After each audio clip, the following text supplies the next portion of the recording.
Hello there. Oh my, oh my. It transpires that the European Union is so desperate to get its trawlers into our waters to complete the total hoovering up job that Brussels is now asking for continued access to our waters, even in the event of a no-deal Brexit outcome.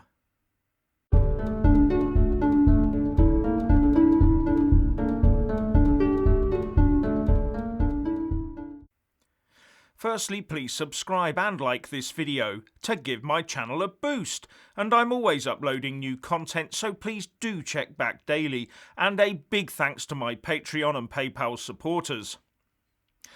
So let's take a look at the EU no-deal fishing request, the potential for the EU to ban UK citizens from the EU after the 31st of December, and the state of play with the EU budget. Firstly, fish. In a statement, the EU Commission said, "While the Commission will continue to do its utmost to reach a mutually beneficial agreement with the UK, there is now significant uncertainty whether a deal will be in place on the 1st of January 2021. The European Commission has today put forward a set of targeted contingency measures, ensuring basic reciprocal air and road connectivity between the EU and the UK, as well as allowing for the possibility of reciprocal fishing access by EU and UK vessels to each other's waters." And it goes on to say, "A proposal for a regulation to create the appropriate legal framework until the 31st of December 2021 or until a fisheries agreement with the UK has been concluded, whichever date is earlier, for continued reciprocal access by EU and UK vessels to each other's waters after the 31st of December 2020. In order to guarantee the sustainability of fisheries and in light of the importance of fisheries for the economic livelihood of many communities, it is necessary to facilitate the procedures of authorising of fishing vessels." So, no deal, no access to the single market, but they want access to our exclusive economic zone. And the guff about our boats having access to their waters. And who would set the fish stock quotas, or do they envisage an EU free-for-all to continue under their control? And I do have to ask, does this really sound like Brussels has a no-deal plan in place?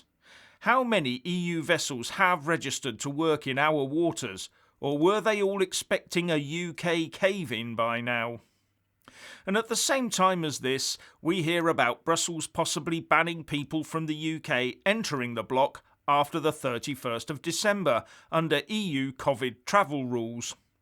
So the EU is acting in goodwill yet again by potentially banning Brits from entering the EU post-Brexit, even if we do get a deal, and put it down to COVID restrictions.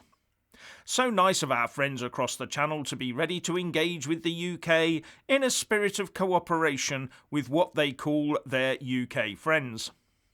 Does that mean Scotland will also no longer be part of Europe in the eyes of the European Union?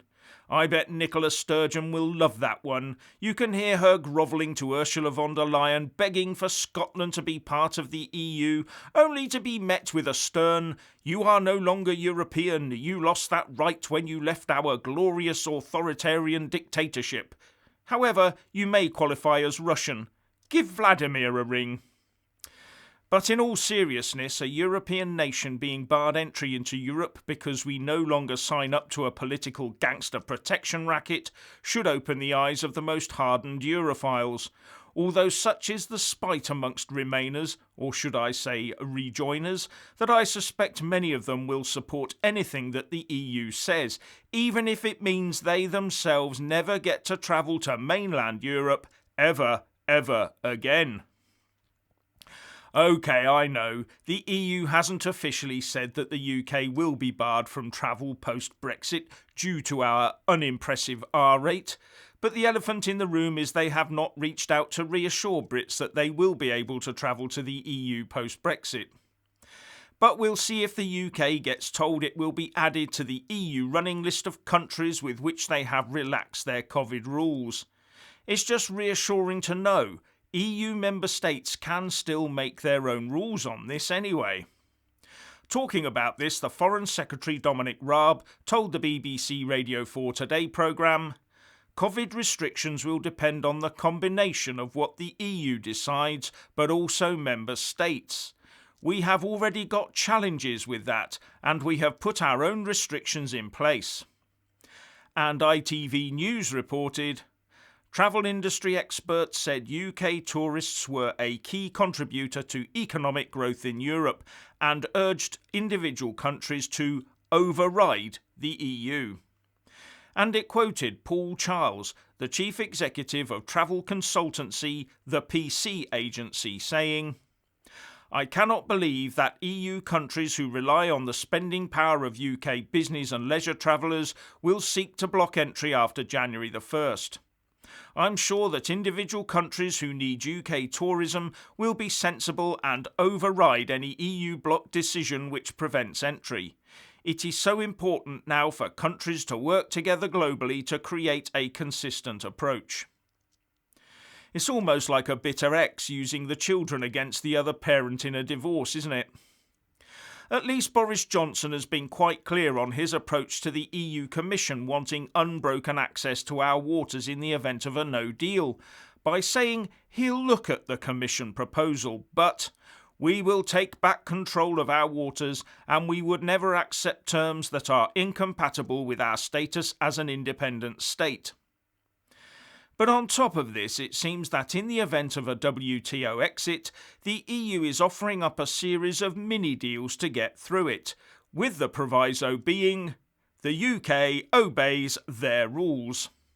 That would in effect be an open extension to the implementation period. Nothing ever changes, does it? Finally, the EU Council is meeting today, and one of the first things on the agenda for them to sort out is their budget and coronavirus recovery package for 2021 to 2027.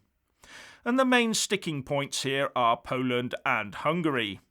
They are still threatening to veto the budget package unless what they see as interfering rule of law requirements are removed from the budget.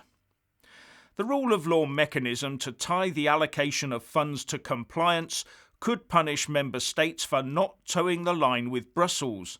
The new rules would effectively beef up the EU treaties on the rule of law via the back door.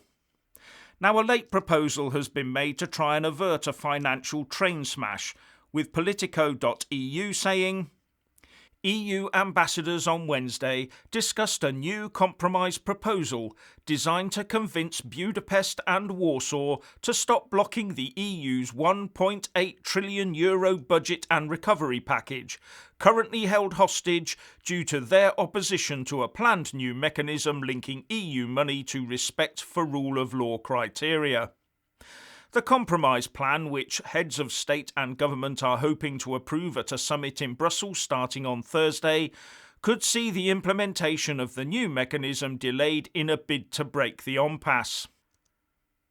That means the day of reckoning for Hungary and Poland would merely be delayed. But initial reactions from Hungary look like they might accept this, with Judith Varga, their Justice Minister, tweeting out, "Victory," although I do wonder if it'll end up that way.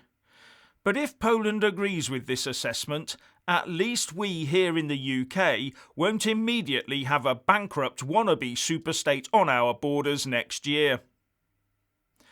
Anyway, if you want to hear more from me, please don't forget to subscribe and also press that little bell or you won't get any notifications. And if you want to see more of me, buy a mug with my mug on it by following the link in the descriptions box below and support me on Patreon or PayPal. So what do you think about the cheeky chappies from the EU asking for access to our fish even with a no-deal Brexit? Please share and comment, and thank you for watching.